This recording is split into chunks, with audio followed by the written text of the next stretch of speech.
Hello friends, welcome back my YouTube channel mister Ashrama. तो दोस्तों, फिर से आपका स्वागत है इस सीरीज नई तालीम की ताल में ताल। तो आज हमारा जो टॉपिक होगा वो होगा हिंदी व्याकरण में समास टॉपिक को लेके चले हुए थे। अच्छा, कुछ बच्चों का मैसेज चला होता कि सर वीडियो नहीं डल रही, एक दो तीन दिन से, शायद 3 या 4 दिन हो चुके हैं वीडियो नहीं डली थी, क्योंकि मैं आउट ऑफ स्टेशन था। तो जब भी आउट ऑफ स्टेशन रहूँगा, बीच बीच में रहता हूँ, तो वीडियो नहीं अपलोड कर पाते। तो चलिए इस सीरीज को हम बरकरार रखते हैं, शुरू करते हैं। और इससे पहले हमने समास के बारे में 2 चीजें आपको बता दी थी। पहली चीज बता दी थी समास है क्या, समास के बारे में बताया था। समास क्या बताया था? समास का शाब्दिक अर्थ बताया था संक्षिप्तीकरण। संक्षिप्तीकरण मतलब छोटा स्वरूप, कि समास कोई प्रक्रिया होती है। समास एक ऐसी प्रक्रिया है जिसमें शब्दों को संक्षिप्त रूप में प्रस्तुत किया जाता है। समास के अगर भेद की बात करें तो कितने बताए थे? 6 भेद, कुल 6 भेद, मुख्य 4 भेद। ठीक है। एक व्यक्ति बताया था कामता प्रसाद गुरु, जो हिंदी व्याकरण के पाणिनि हैं। उनके अनुसार हिंदी व्याकरण के समास में कितने भेद हैं? 4 भेद है। किसके अनुसार? कामता प्रसाद के अनुसार। यदि क्वेश्चन आ जाए कि बताएं हिंदी में प्रधानता के आधार पर, हिंदी में प्रधानता के आधार पर समास के भेद कितने हैं, तो प्रधानता किसकी होती है? पदों की, कि पहला पद प्रधान है, दूसरा पद प्रधान है। तो प्रधानता के आधार पर समास के कितने भेद होते हैं?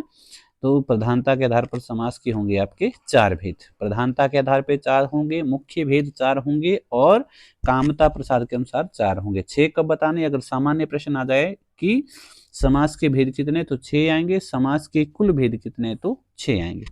तो चलिए आज हम इसी सीरीज को आगे बढ़ाते हैं, समास वाली। चलिए, जो ये हमारी समास की क्लास है, इससे पहले भी आपको समास के बारे में बता दिया था, समास के भेद और समास के कुल भेद। अगर क्वेश्चन आ जाए कितने बताने हैं? 6 भेद बताने। दूसरी बात हमने की थी प्रधानता के आधार पर समास के भेद। तो प्रधानता के आधार पर समास के कितने भेद बताने? तो 4 बताने हैं। मुख्य कितने बताने? तो 4 बताने हैं। और कामता प्रसाद के अनुसार कितने मानने हैं? 4 बताने। तो 4 जवाब 3 स्थितियों में आएगा। कब आएगा? यदि पूछ ले प्रधानता के आधार पर, तो भी जवाब 4 आएगा। यदि कामता प्रसाद के अनुसार पूछ ले तो भी 4 आएगा। और यदि समास के मुख्य भेद पूछ ले तो भी 4 आएगा। 4 जवाब आएगा 3 स्थितियों में। मुख्य भेद कितने हैं? 4 हैं। कामता प्रसाद ने समास के कितने भेद माने? 4। प्रधानता के आधार पर समास के कितने भेद हैं? 4। और यदि पूछ ले समास के कुल भेद तो बताने 6। समास के भेद, अगर सामान्य क्वेश्चन आ गया समास के भेद कितने होते तो भी जवाब 6 होगा। समास के कुल भेद कितने, तो भी जवाब 6 होगा। तो पता लग गया होगा कि 4 जवाब कब देना है और 6 जवाब कब देना है। 6 कब आएगा? अगर सामान्य पूछ ले समास के कितने भेद हैं तो 6 आएंगे। समास के कुल भेद कितने, तो 6 आएंगे। 4 कब आएंगे? मुख्य, कामता प्रसाद के अनुसार, या फिर प्रधानता के अनुसार। अब ये प्रधानता के अनुसार मतलब किस पद की प्रधानता है, मुख्य बात किसकी की जा रही है? प्रधानता। तो पहला है अव्ययीभाव समास। इसमें पहला पद, पूर्व पद प्रधान होता है। पूर्व जहां होगा उसको हम पहला भी कहेंगे, प्रथम भी कहेंगे। कि निम्नलिखित में से कौन सा वह समास भेद है जिसमें प्रथम पद प्रधान होता है, पहला पद प्रधान होता है, या पूर्व पद प्रधान होता है? तो पूर्व पद प्रधान वाला कौन सा होगा? अव्ययीभाव समास। दूसरा होगा तत्पुरुष, जिसमें उत्तर पद प्रधान होगा। और आपको प्रधानता के आधार पर बात, तो उत्तर पद कितने समास के, एक क्वेश्चन भी शायद आपको बताया था कि ऐसे कितने समास के भेद हैं जिसमें उत्तर पद की प्रधानता होती है। एक वीडियो मैंने आपको क्वेश्चन डाला हुआ था। तो ऐसे 3 समास हैं। तत्पुरुष समास होगा आपके पास, कर्मधारय होगा और द्विगु होगा। ठीक है, तत्पुरुष, कर्मधारय और द्विगु, ऐसे हमारे पास 3 समास हैं जिनमें उत्तर पद क्या होता है? प्रधान होता है। जिसमें उत्तर पद प्रधान होगा, ऐसे कितने समास हैं? ऐसे हमारे पास कर्मधारय, द्विगु और तत्पुरुष। इसीलिए तो एक क्वेश्चन बताया था मैंने आपको कि हमीरपुर बोर्ड ने एक क्वेश्चन बनाया था कि निम्नलिखित में से कौन सा तत्पुरुष के अंतर्गत आता है? तो तत्पुरुष के अंतर्गत ये दोनों आते हैं, क्योंकि इनमें उत्तर पद की ही प्रधानता है। इस तरह से इनको इसी के अंतर्गत लिया जाता है। तो जो मुख्य बताए गए वो 4 बताए थे, अव्ययीभाव, तत्पुरुष, और आपका द्वंद्व और बहुब्री, ये 4 मुख्य बताए थे। कर्मधारय और द्विगु तत्पुरुष के अंतर्गत बताए थे। तो ऐसे कितने समास हो गए जिसमें उत्तर पद की प्रधानता है? 3 समास, तत्पुरुष, कर्मधारय, द्विगु। जिसमें दोनों पद प्रधान है वो होगा द्वंद्व समास। और जिसमें कोई भी पद प्रधान ना हो, दोनों पद कौन होंगे, वो बहुब्रीहि समास। या क्वेश्चन पूछ ले ऐसा कौन सा समास भेद है जिसमें तीसरे पद की प्रधानता होती है, तीसरे पद की प्रधानता होती है। वैसे पदों की संख्या 2 ही होती है, लेकिन यहाँ तीसरे पद की प्रधानता होती है जो अज्ञात होता है, इसमें विद्यमान नहीं रहता। तो चलिए ये पता लग गया कि कौन सा पद प्रधान है किस समास का। यहाँ से एक क्वेश्चन बनता है। चलिए सबसे पहले हम अव्ययी भाव समास पर आते हैं कि अव्ययी भाव समास कहाँ होता है, किन स्थितियों में होता है। अव्ययी भाव समास के बारे में, इसका पूर्व पद प्रधान होता है, ये हमने पढ़ लिया है, और अव्ययी होता है। अव्ययी मतलब अविकारी, अव्ययी का मतलब क्या होता है, अविकारी। अब अविकारी क्या होता है, अविकारी तो क्वेश्चन डाला रहता है, क्वेश्चन पेपर में आता रहता है कि बताएं जरा अविकारी किसे कहते हैं। तो अविकारी विकारी शब्द से बना है, विकार शब्द से बना है। विकार का अर्थ होता है परिवर्तन, विकार का अर्थ क्या होता है, परिवर्तन। अविकार, अ मतलब जहां परिवर्तन नहीं हो, तो अविकारी का अर्थ क्या होता है, जिसमें परिवर्तन नहीं रहता, ऐसे को हम अविकारी या अव्ययी कहते हैं। तो जिसका पहला पद अव्ययी हो, अविकारी हो, जिसका पहला पद कैसा हो, अविकारी हो, या उसमें उपसर्ग जुड़े होते हैं। इसके पहले पद में क्या जुड़े होंगे, उपसर्ग जुड़े होंगे, या फिर समस्त पद, जो पूरा पद है वो क्रिया विशेषण का कार्य करेगा। पूरा पद क्या करेगा, क्रिया विशेषण का कार्य करेगा। या फिर क्या करेगा, इसमें एक और चीज बताई गई है, इसमें या फिर पदों की आवृत्ति होगी, पद की आवृत्ति होगी। अर्थात अव्ययी भाव समास 3 स्थितियों में होगा। या तो पहला पद कैसा होगा, उपसर्ग वाला होगा, अविकारी होगा, अव्ययी होगा। या दूसरी स्थिति बता रहे हैं कि अगर सारा पद, समस्त पद क्या कर दे, क्रिया विशेषण का कार्य कर दे, क्रिया विशेषण का कार्य कर दे। या तो ये वाली स्थिति होगी, या ये वाली स्थिति होगी, या तीसरी स्थिति बता रहा है कि जहां पर क्या होगा, पद की आवृत्ति होगी। आवृत्ति का अर्थ समझते होंगे, आवृत्ति का अर्थ होता है रिपीट होना, दोहराई होना किसी चीज की। तो या तो अव्ययी भाव समास में कब होगा अव्ययी भाव समास, या तो पहला पद उपसर्ग वाला होगा, या पूरा ही पद जो है वो क्रिया विशेषण का कार्य करेगा, और या फिर क्या होगा, इसमें पद की आवृत्ति होती है। मैं तीनों चीजें एक बार समझा देता हूं। जैसे आप कह रहे हैं कि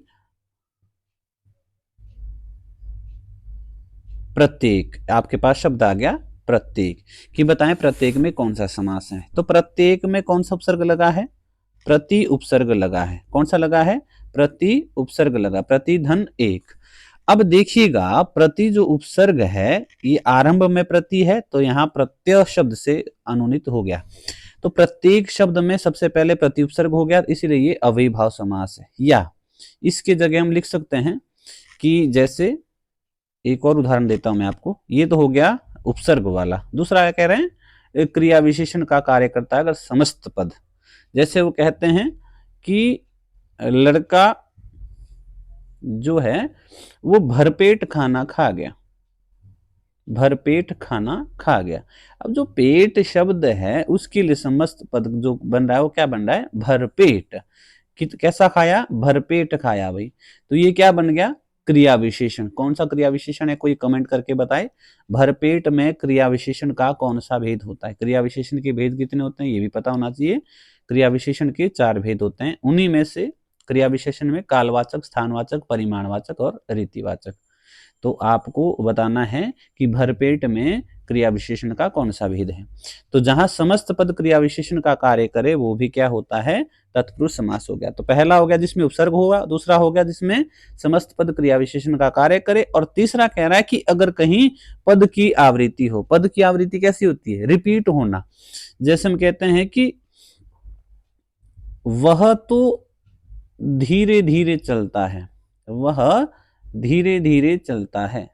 अब बोलेंगे कि बताएं धीरे धीरे पद में कौन सा समास है। तो धीरे धीरे शब्द रिपीट हो गया, दोहराई होगी, इसलिए यहां पर क्या हो गया, जो है अव्ययी भाव समास हो गया। ध्यान रखना है जब धीरे धीरे लिखेंगे तो बीच में योजक आएगा, लेकिन जैसे आप लिखते हैं दिनों दिन, दिनों दिन, तो यहां बीच में योजक नहीं लगाना है। दिनों दिन में योजक नहीं आएगा। अगर हम कहें रातों रात, रातों रात, तो ये गलत है, रातों रात होगा, रातों, रात होगा, बीच में योजक नहीं आएगा।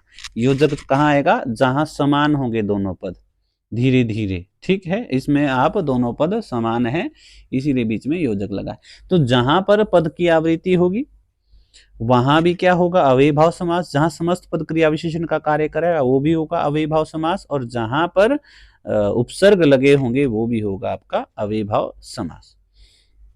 चलिए इसके कुछ उदाहरण देख लेते हैं। यथाशक्ति, शक्ति के अनुसार, प्रतिदिन, ठीक है, हर दिन, यहाँ प्रति उपसर्ग लगा है। आ जन्म, आ उपसर्ग लगा है। भरपेट, भर उपसर्ग भी है और भरपेट समस्त पद क्रिया विशेषण भी है। यथा संभव, संभावना के अनुसार। प्रत्यक्ष, सामने होती है, प्रत्येक बता दिया। अभूतपूर्व, अभूतपूर्व का अर्थ क्या होता है? जो पहले न हुआ हो। आमरण, ठीक है, इसमें आ उपसर्ग लगा है। उपकुल, व्यर्थ, व्यर्थ में कौन सा उपसर्ग है भाई? व्यर्थ में वी उपसर्ग है। उसके बाद प्रत्यंग, लावारिस, धड़ाधड़, अपादमस्तक, दिनों दिन, रातों रात।